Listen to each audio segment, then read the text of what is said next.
Happy Monday, everybody, and welcome into the Gramlich and Mac Lane podcast. Mac and I were just talking.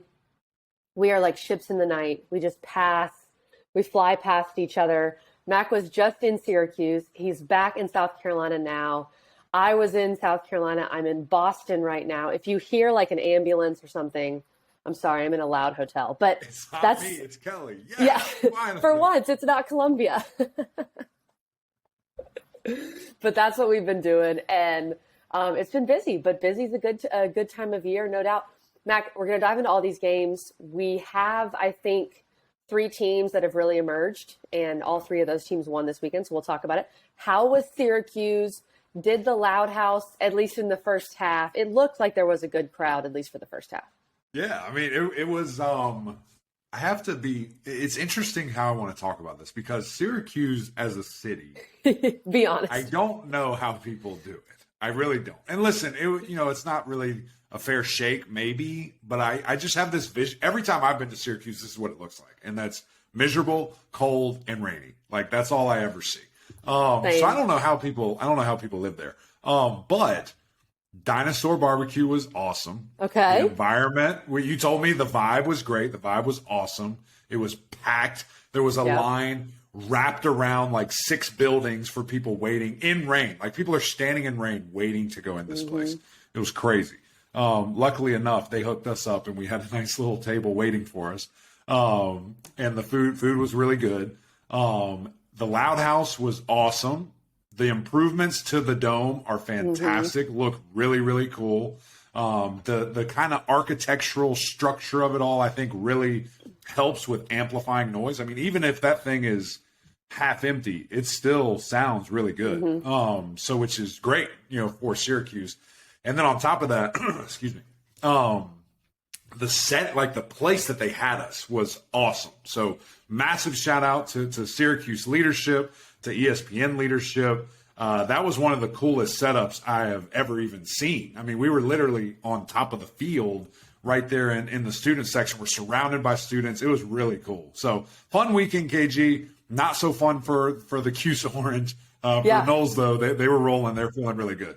The Noles dominated. And so, like I said, we need to get into our big 3. But I want to – this is something that has really – I don't know if the word is annoyed me. This is a new college football trend that I want to ask you about, Mac, and just give me – this is a generic question. It is a one-possession game in some way, shape, or form. You're either up or down. So you're up 7, you're down 7, you're up 3, you're down 3, whatever. You're up 5, whatever. And it is not even fourth and goal. It's like 4th and 3. And you're in your own red zone. I mean, you're in the red zone, okay? Why don't teams take the points anymore? It hurt Wake. It hurt NC State. It hurt so many teams. And I have always been the person that says, take the points. Yeah. Take the points. And so I'm sure there's analytics behind this, Mac, but what are your thoughts on that? I think that you are wise beyond your years, KG. I think that you always take the points. This is a very difficult game that we play. This is a tough thing. It's hard to win. If you get close enough, you better take them because it's not easy to do. And you're absolutely right. I've seen time and time again, where people are going for it, don't get it, and then bam, other team walks down the field or, something catastrophe happens. And you just think, man, what if we had that extra 3 points? What would have happened? So I'm with you. Absolutely. That, and I've seen Matt Connolly tweeted about this. I've seen so many holding calls not get called. Like, dudes are just grabbing jerseys, full arms on the edge in the line. I've seen so many holds this year that just have not been called. Bizarre. It's absolutely And that's bizarre. coming from an offensive lineman. So, it's coming from a guy who – I'm kind of snitching on my boys a little bit. Like, I don't feel good about this. There's got to be something with the analytics, though, because I've also seen teams when they're beyond the 50 and it's 4th and 2, even in, like, the first quarter, they're going for it.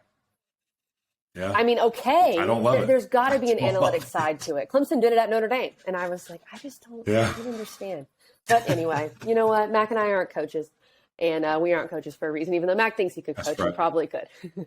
Maybe call some plays. I don't, whatever. Yeah. All right. The Big 3 was really interesting for a variety of reasons. Let's start with our first game here. Number 10, Clemson beats Louisville 31-16. And Clemson, first of all, we didn't see we saw a little Cade Klubnik, but, it was all DJU. And that was interesting to me because we talked so much about it. We actually didn't see Cade Klubnik. I don't know why. I was just thinking he got in at some point, but he didn't. He literally didn't play. And it was all DJU, which was surprising to us. But when you get off to such a great start like they did, there was no reason to bring in Klubnik. And they were so much more creative, Mac. Like, how do you have the game plan against Notre Dame and then have this game plan?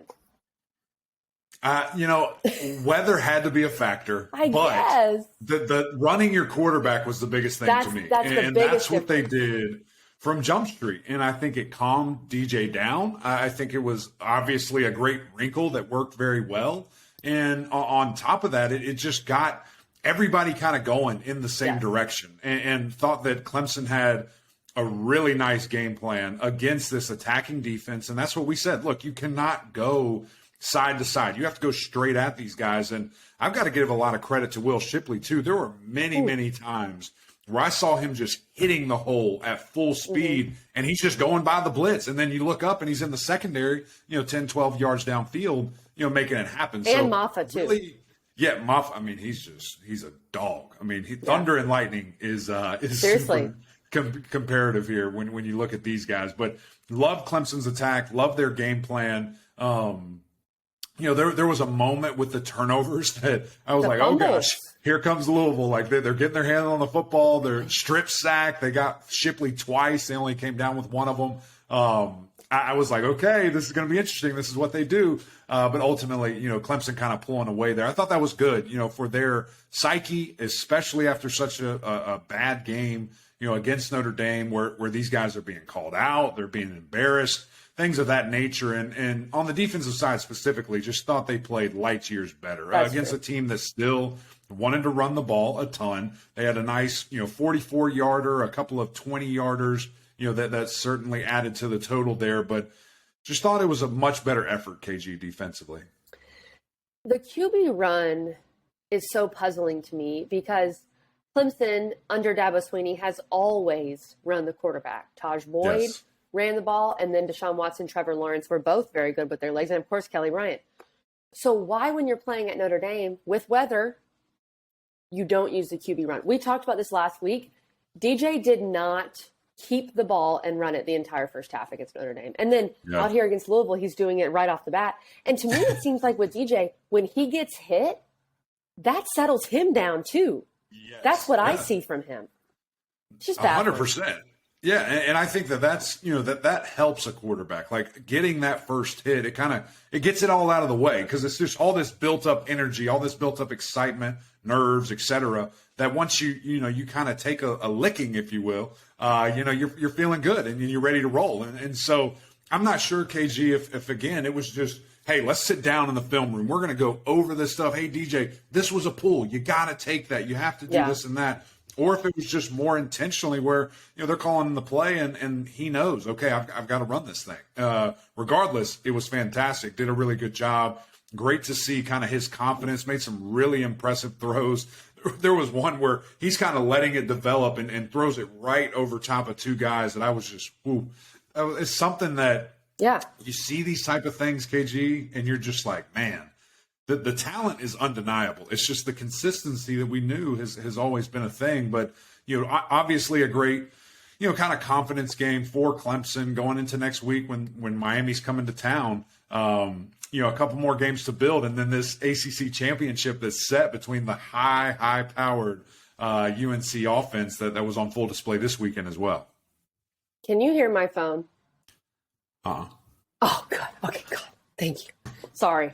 It just dinged 4 times, and I have it on Do Not Disturb, and I don't understand why. I can hear it, but if you can't, we're good. Whew, okay. All right, let's go back in. Sorry.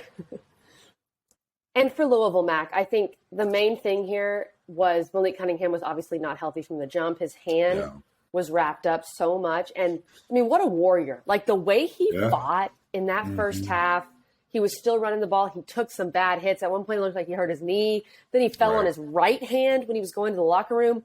He gave it everything he had. But I think when you didn't have Malik in the second half, it was kind of a wrap for Louisville. They had to capitalize on some of those Clemson fumbles, and they just weren't able to. Right. So I think this game would have been a little different if Malik Cunningham was actually fully healthy. But of course, what ifs, and he wasn't. Yeah, and Brock came in and threw the ball well. He got Tyler Hudson involved, who went off. 11 catches, 163 yards. He was very impressive. The plays that he was making, just seemingly always getting open and finding a way there. But I think you're right. It kind of took the spark out of it. And, of course, a late touchdown with zeros on the clock to kind of skew the score a little bit more than maybe it should have been. But at the end of the day, the Clemson defense responded. Thought the linebackers, Barrett Carter, went nuts. He was all over the field, jumping over people, ships jumping over people. It's like, my goodness, the explosiveness that those two guys showed was on full display there. But I think Barrett Carter kind of moving to the inside is a really good move. He just looked really aggressive. He was making plays all over the field. It's just something where you're seeing this team still figure themselves out, still trying to get better in November at a time where, a lot of people are peaking. They're still trying to find their way there. The D-line finally looked like the D-line that everyone thought they could look like. We'll see if that continues. It's tough for Clemson fans from a Clemson perspective because you think, well, what if this team, the way they played against Louisville, played at Notre Dame? But you can't. And that's college football. Sometimes you just have a bad week. And with different teams losing and all the upheaval we've seen, I think this week, Mac, especially because Clemson looked better, I am more with you that Clemson at least still has a shot at the playoff. Last week I said I don't think so. Come on over. But this week, we're still seeing the chaos. And by all that is good and holy, you're not putting 2-loss LSU in the playoff. Look at me, committee. You're not doing it. You guys would be crazy to do that.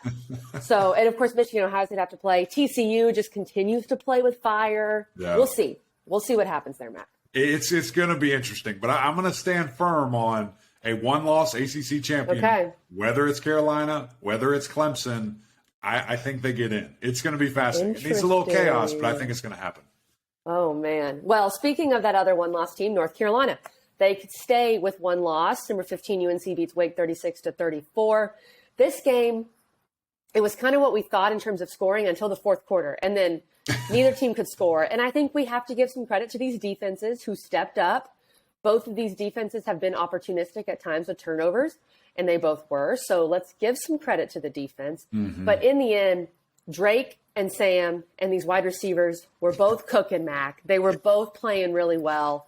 But we did have a situation where UNC went for it on 4th and short in the red zone, didn't get it. And in my mind, I'm thinking, ooh, that's going to hurt you. And then Wake Forest didn't get the 2-point conversion. Think about how differently this game may have gone to overtime if they got the 2-point conversion. So It was an interesting kind of chess match at the end. It really was. It was so back and forth to start, like you said. We were live at Syracuse, so we were on the field on our set, but we had a TV set up where we could watch the Carolina game. So I would go and watch a play of FSU, Syracuse, turn around, and boom, a touchdown scored. I'm like, oh, my gosh, I missed it. Go watch a play, turn around, another touchdown. It's just like, oh, no, this is going to be absolutely crazy. And these guys just scoring at such a high clip. And, man, it was great to see Sam Hartman kind of, get back and throwing the football really efficiently, scoring touchdowns. But at the end of the day, it was that pick that sealed the deal and just – a bad decision, defensive back undercuts the play, makes the big interception, and ultimately sealed the game, for North Carolina. And, as you said, we always give Drake praise, which I think now, KG, he's taken a step where I expect him to win the trophy. Like, it's past just being in New York. I think Does UNC have to win out? Do they have to win the ACC for that to happen? I think that's kind of the exclamation point. But as we have seen many I think times, that would have to happen. The Heisman Trophy does not. I don't know. I've seen plenty of quarterbacks that haven't won anything. I'm saying for you and me, is Drake May the best player in the country? Yeah. Sure. Like most valuable to his team, of course. But you've got the CJ Stroud of it all. And of course, I texted this to Mac. I wasn't going to tweet it because I didn't want to start a fight on Saturday. But Ohio State and CJ Stroud, back-to-back games in the vaunted Big Ten, favored by 38.5 against Northwestern, favored by 40 against Indiana. Like, come on. Drake May has to show up every single Saturday for his team to win. Yeah, Give me that schedule any day. I'd be fine with a Big Ten schedule any day. Anyway, I just think he's that good of a player. I think he's doing it with his legs. He's doing it with his arm. Truly, I mean, when you look at stats responsible for, he is right there with anybody in the country. I think the highest in the country, actually, because of now his rushing totals and the thing that he's doing, taking on all this responsibility. So watch out for North Carolina. I think that this guy, again, Drake May, playing at such a high level, only getting better each and every week. I even asked EJ after the game and said, what can he get better at next year? And he said, I don't know. I don't know what else there is to do. That's how good he's playing right now. Yeah. It's hard to think of something. I remember at more of the beginning of the year, Mac, you said to make sure that he stays out of harm's way and doesn't get himself hurt with some of the ways he was trying to fly through the air. And I think he's been better with that too. So he's been taking better care of his body, and obviously his legs are super effective. I liked his slide in the end zone against Wake Forest. But in the end, Mac, because both these offenses are so good, I think the turnover battle was going to be important. And UNC didn't turn the ball over once. That was the difference. And Sam Hartman had the bad pick. Sam Hartman looked more like his old self. Yeah. But it's almost like you can count on him to have one bad pick game.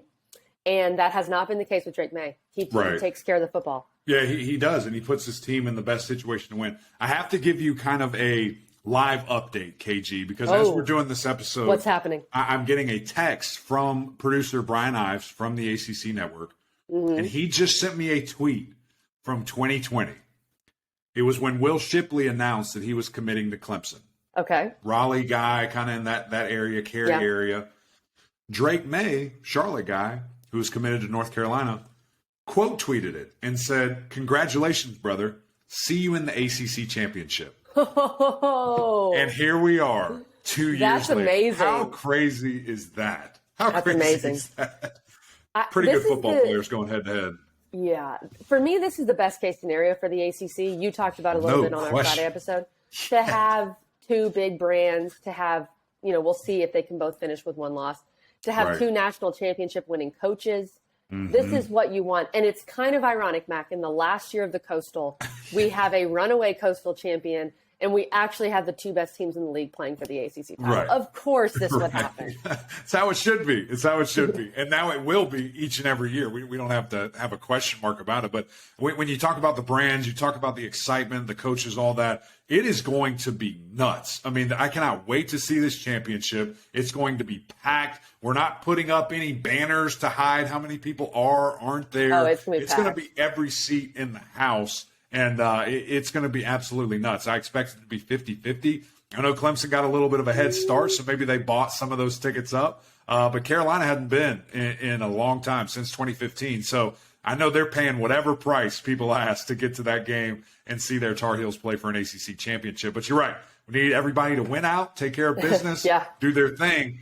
And honestly, when you look at the conference matchups throughout, the entire country, this is up there. I mean, probably – everybody says LSU, Georgia. I know that's a big-time matchup, and surely it is, but this one's probably right behind it. You look everywhere else, there's interesting battles. No one cares about the Big Ten, that the Ohio State, Michigan's going to win it. And in the Pac-12, they're just kind of ruining it for each other right now They keep in doing the regular that. season. So Big 12 maybe, but probably not. And so this one has a real chance here to absolutely deliver ratings-wise, personnel-wise, and, of course, like I think, getting into that playoff. There's going to be a lot on the line. I think it's more interesting when you have an ACC title where each team has to win it. There were times last year or a few years ago, where people would say, oh, Clemson could lose the ACC title and still get in. Right. Not the case. Not the case this year. Mac, as good as UNC and Clemson are, I would argue the team that you most don't want to play, hope that makes sense, right now is Florida State. Florida State, number 23 Florida State, beat Syracuse 38-3. Yep. Florida State continues their post-bye week domination tour. We had Jordan Travis on right after the bye week, and he had that look in his eye. He was super confident. They have gone out and just dominated people, and they continue to do that against Syracuse. Jordan Travis had more touchdowns than incompletions. He was nearly perfect. They ran all over him. Trey Benson did. We could talk about Syracuse and the fact that they've become a shell of themselves, but I think a lot of this really is just their schedule was so backloaded that you're Right. seeing some of this happen. But to me, the story is just FSU continuing to get better and better and better. I'm glad that you think that as well, KG, about FSU, because to me, I just want to make this point. I'm not hating on FSU. I'm obviously beating the drum for this conference.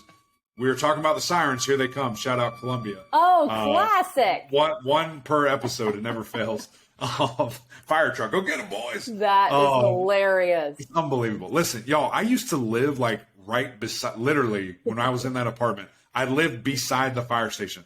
I get more fire trucks way over here than I ever did right beside. It's absolutely nuts. Something's always on fire in Columbia, South Carolina. Hey, it's not the Gamecocks. I promise you that. Well, kind of a depends on how you look at it. Depends Continue. on however you want to look at it. Anyway, when I look at FSU, and again, not a hater, love those guys, think they're playing at a high level. They played those 3 ranked teams. They played those teams where they could make some noise and they could show everybody, this is who I am, blah, blah, blah, whatever you want to do. We're back, all that. 3 L's. They were in the games. They didn't win the games. 3 L's. They played Georgia Tech. They played Miami. Who just beat They play a Syracuse team that is broken. And now it's like everybody's like, oh my God, FSU's the best team. And I just look at Coach, I'm like, are you nuts? I already saw it. I saw them play those teams and they lost. They lost. I saw that happen. And so for me, yes, they're doing great. They're going to be back-ish. And they're playing at a super high level, but let's not put the cart before the horse. Like they still have some work to do. They still have some work to do. They're not the best team in the league, Mac, but I don't want to play them right now. I had to fight the desk last night to say that. I had to fight them off. No, I agree. You're right. You're right. The whole season counts, but I don't want to play FSU right now. Sure. I hope that we get to see them play a super quality opponent in a bowl game, maybe a LSU, maybe a Alabama, someone of that nature where it's like, okay, let's see. Let's line these big dogs up and let's see what happens. Because you're right. They are playing at that high level. The offensive line, they know their identity, and that's a dangerous thing. When you're comfortable with who you are, when you have a quarterback playing at a super high level. But as I said, I want to see it tested against a big dog, not just these struggling ACC teams right now. I get that. I've also seen some teams that are supposed to beat some of the struggling teams not do it. That's right. And we'll get to one of those specifically in just a sec. But I think the real next step for FSU is they have Louisiana, beat Florida. Like, don't have this situation where you have a great ACC season and you still lose to that pesky SEC rival. You can't have that. You've got to handle your business and beat Florida, and they have that game at home. I think they will. They're better than Florida. But that is a really important game, I think, for FSU. I mean, think of that environment. I know it's the day after Thanksgiving, but it's at home. You're probably ranked significantly higher than you were a week ago at that point. I mean, there should be all kinds of juice for that game and really ultimately no excuse at the end of the day to get it done. So maybe that's it. Maybe that's the matchup of a crappy Florida team. I'm prayers up for a good bowl game, and we get to find that out. But going against the game, and just to talk about it quickly before we move on, I was disappointed they threw the ball so much, but he wouldn't make an incompletion, KG. So I was like, keep throwing it, JT. Just do your thing, man. You look great out here. And the way he managed the offense, the throws that he was making, and, I mean, Trey Benson, he's playing at such a high level right now. 160 yards, just running through people. Offensive line blocking their tails off. Defense just absolutely smothering. I think Syracuse had like 60 yards total, 70 yards, something of that nature. They're playing really well. They're playing as a team. They're playing complementary football, and it's fun to watch. The league, college football, is better when the Noles are good, and so certainly need them to continue that, to continue to grow. We sat down with Jared Verse. We sat down with Jordan Travis. We sat down with Coach twice yesterday, and just super impressed with the Noles, and think the direction that they're going in is a really, really good one. Beat Florida. That's what we need. We'll end it with that. And that's what Coach Mark Richt said. Coach Richt cusses multiple times a week on the huddle. And he said, listen, can you just beat their ass? That's all he said to Coach Norvell. That's what he wanted to see. So we're with you, Coach. Make it happen. Coach Richt's allowed to do whatever he wants, and I love it. That's true. Mac, speaking of teams that didn't handle their business against a lower level opponent, NC State, what happened? BC beats NC State 21-20. Mac, we put out our picks. By the way, sir, you went 5-2 this week, so applause. I should have been 6-1. NC State just unbelievable. Okay, I should have taken those points, to be honest. That's what I'm saying. I'm going to give myself credit for that. I went 4-3, but I said BC was going to cover, and it was less about NC State. I did not expect this kind of collapse from NC State and all the turnovers. Not at all. And MJ Morris looking like a freshman. Yep. And I didn't think BC would win. That's not what I predicted. Like, don't give me credit for that. But I like Emmett Morehead. I think Emmett Morehead is a player. Yeah, he's the real deal. We saw him play against Duke, and it's Duke, but Duke's pretty good. And he gave Duke a run for their money. Mm-hmm. That's why I took BC to cover, because I think he's a player, and I think this team has a different energy. I don't know what that says about Dracovic. I'm not trying to get anything there, but he has rejuvenated this offense. Yeah. And I also want to say absolute credit to Zay Flowers, where a lesser guy would have already opted out of this season. Mm-hmm. You're a 2-7 team. You're going to be a great pro. And, why even keep playing? But Zay Flowers continues to literally play his heart out and has 130 yards, 2 touchdowns in this game, and just was unbelievable. Yeah. But, Mac, NC State, this is the most NC State blank perhaps that we've seen all season. Right. No, it is. And that's just what it's baffling about these programs. And you think that you can take another step. You think that you're ready. This is the moment. And then it just goes backwards again. And you're just confused on how and why. And how do you not take care of business when you understand the season that you can potentially have and, what's in front of you there. And it was, confusing. We saw MJ play like a freshman. We saw the struggles from the team. I mean, they ran it 44 times. When have we seen NC State run the ball that much? Right. And I'm sure part of it was trying to kill the clock and control the game. But that to me is one of the, and again, I've never done it. I've never called a game. I've never been a coach. So it's easy for me to say, hard for me to do.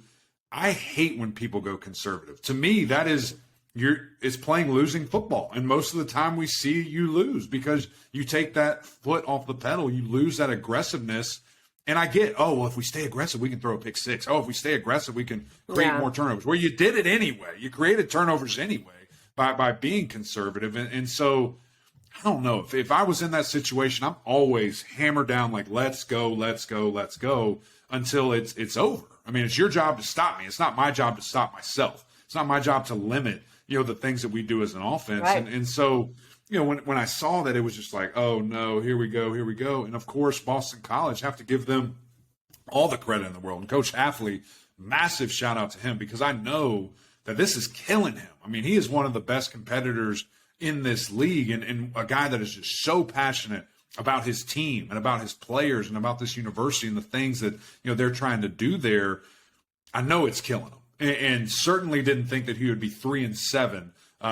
Certainly didn't think he'd be 2-7 going into this game. But the grit, the determination, the passion, and the no quit attitude that we've seen from them. And you're right. I mean, Moorhead is a dude, and he's 6'5", 5'5", he's 6'5", 220 rocket launcher of an arm.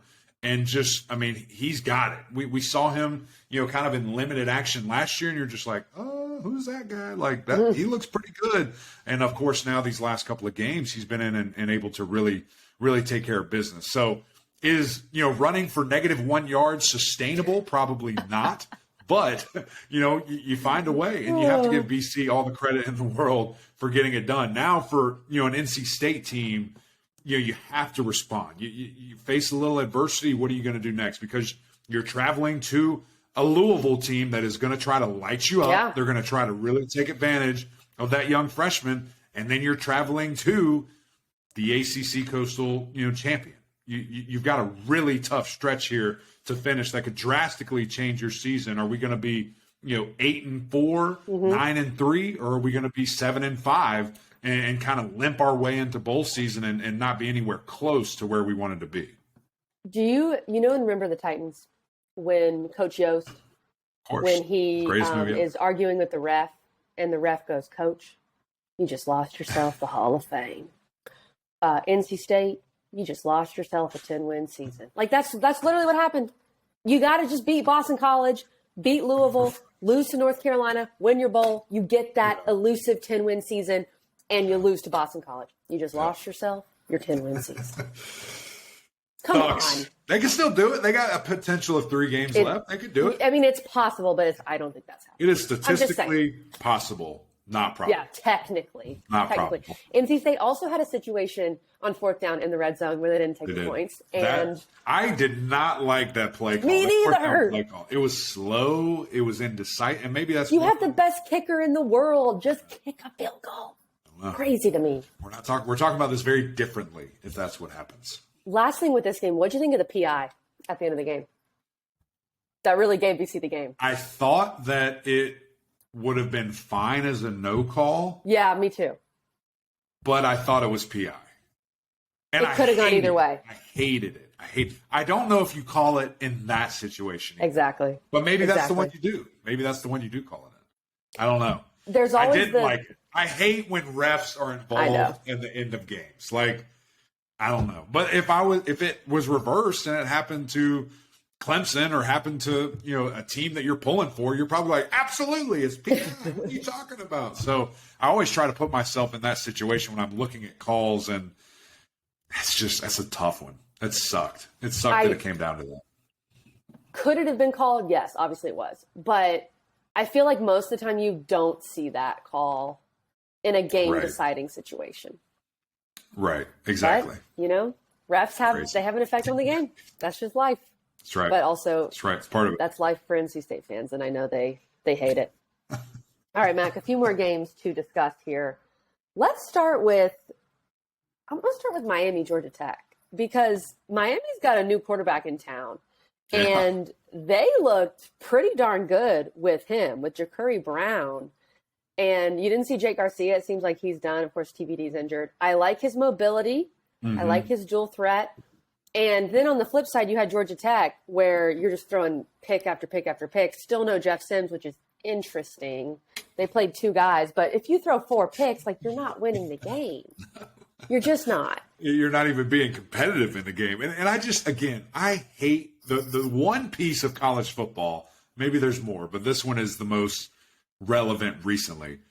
The fake lying injury reports. Yeah. They Everyone's put out lying. A depth chart that has him as QB1. I'm like, okay. You lied. You're a liar. You're a liar. And then the dude doesn't even, I don't know if he even dressed. It's just like, what are we doing? It's unbelievable, just to see. Liars. It gave you a great competitive advantage here, clearly, as you get thumped by 20 points. But I mean, let's be positive about Miami. I mean, Brown goes in, absolute spark, can use his legs, is more of a threat, than ever in that position, was very efficient throwing the football, had 3-piece McNugget touchdown wise, and could have had more. There was an overthrow, to Restrepo that, if he's throwing that to Ladson or Smith or Mallory, they're catching that. Restrepo's just a little too short to get it done there. So I was very impressed with Brown. And obviously big challenge coming up next week for them to go into Death Valley to face a Clemson team that I don't care that Miami's 5-5. That brand walking into anybody's house, they're excited to see that. And so it's going to be rocking. Will be interesting to see how they handle it. Jalen Knighton responded well, ran for over 100 yards. He is their bell cow, but, kind of struggled with fumbles at times. And then your quarterback running the ball 19 times. I don't know if that is a sustainable game plan against Clemson, but we've seen that defense historically be kind of susceptible to mobile quarterbacks. So it's going to be a fascinating game plan on each side to see how they want to attack their opponent there. And that's a big win for Miami because now they, like you said, they're 5-5 with 2 to go. So I think they should. Well, the Pitt game's going to be huge to see if they can make a bowl. But the game that we thought was going to be a play-in game the division for the ACC championship is actually if you go bowling or not. Fascinating. Love it. Amazing. By the way, our graphic of what all of our summer guests picked, where Greg McElroy picked UNC and Clemson, we tweeted it out in August. I have had to mute it because people are just destroying each other in the mentions of that graphic. I mean, people are just fighting wars. And I'm just like, I can't, guys. This was from August. Please stop. I can't do it anymore. Shout out to Greg because he remembered that he called that. And I remember calling him an absolute idiot when he made that pick. Here you are. Greg, I know you didn't know it would look like this, but congrats on a lucky pick, my man. Give Greg his credit. And I did. Yeah, we all thought Sam Howell was pretty. We all thought Sam Howell was pretty good, and then we didn't realize Drake May was going to make him look like kind of like a basic quarterback play out here. Unbelievable. Seriously. Unbelievable. Mac, okay, Pitt beats Virginia 37-7. Have you ever seen a game start with 2 consecutive pick sixes? No one has never seen that. That was unreal. I don't know if it actually has happened or not before. I don't know. I don't know. Someone asking, but KG, it probably has. This is crazy. Listen to this. So we're doing TV. We do TV on the set. Then we have to go back to the green room, wherever that is. And it's probably about a 5-6 minute walk. We're going. We walk into the green room. It's 14-0.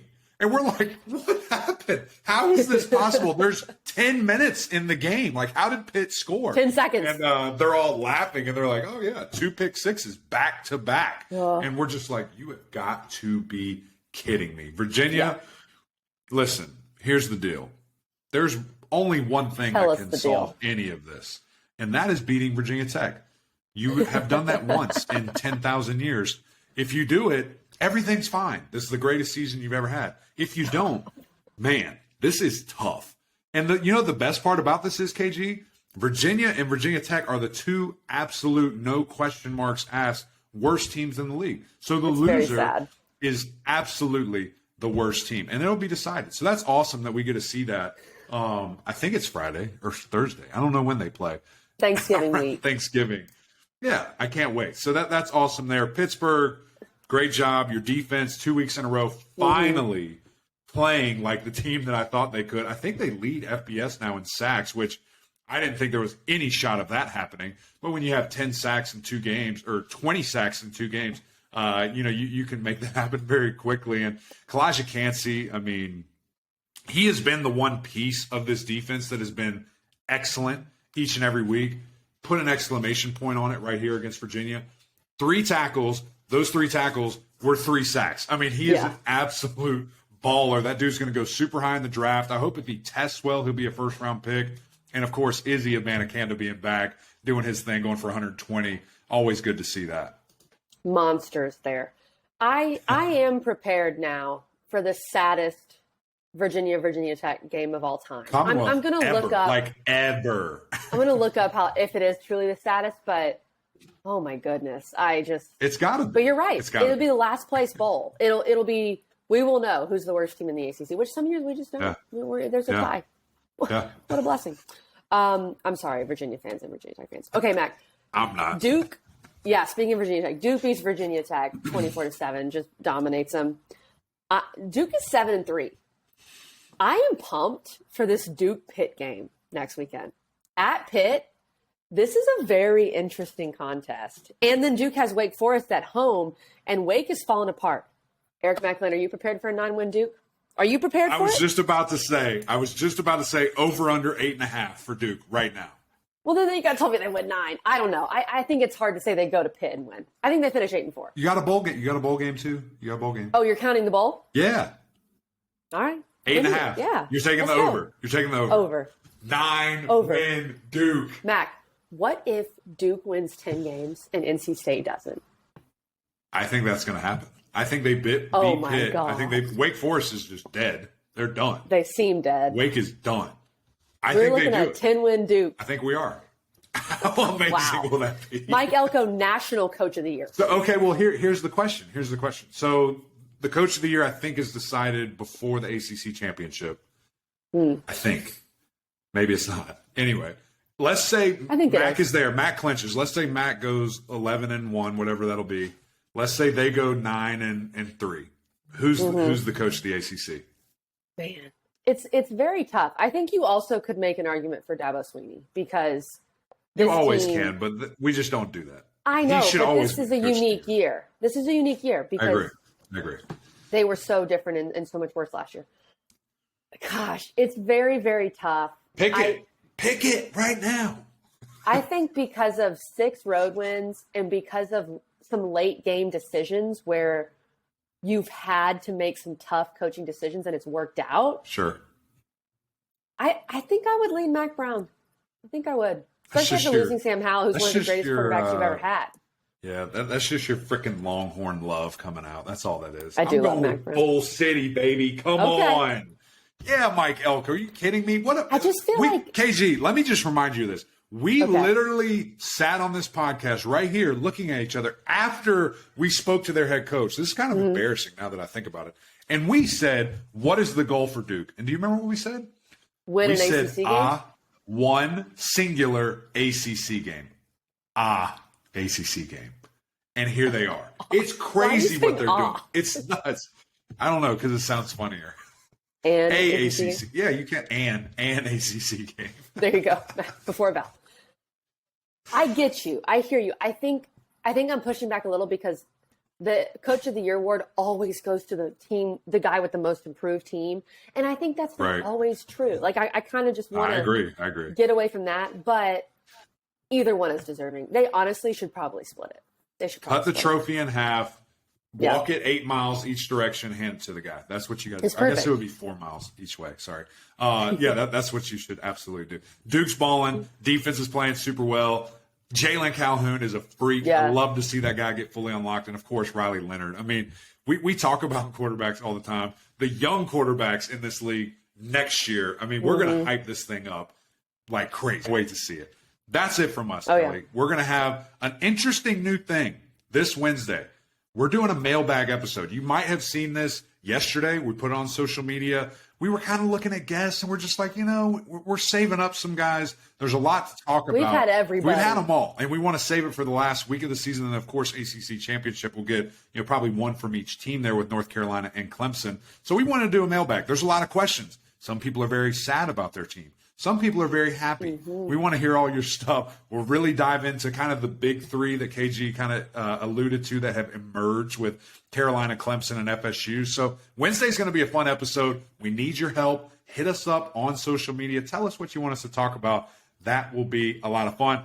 But that's it from us, guys. Another great episode. Gramlich and Mac Lane. We are out of here. Go over to YouTube. Smash that subscribe button. Really appreciate your guys' viewership and hanging out with you guys there. Also, go over to Apple Podcasts. Rate, review, subscribe. We would appreciate y'all doing that. But until next time, we'll see y'all.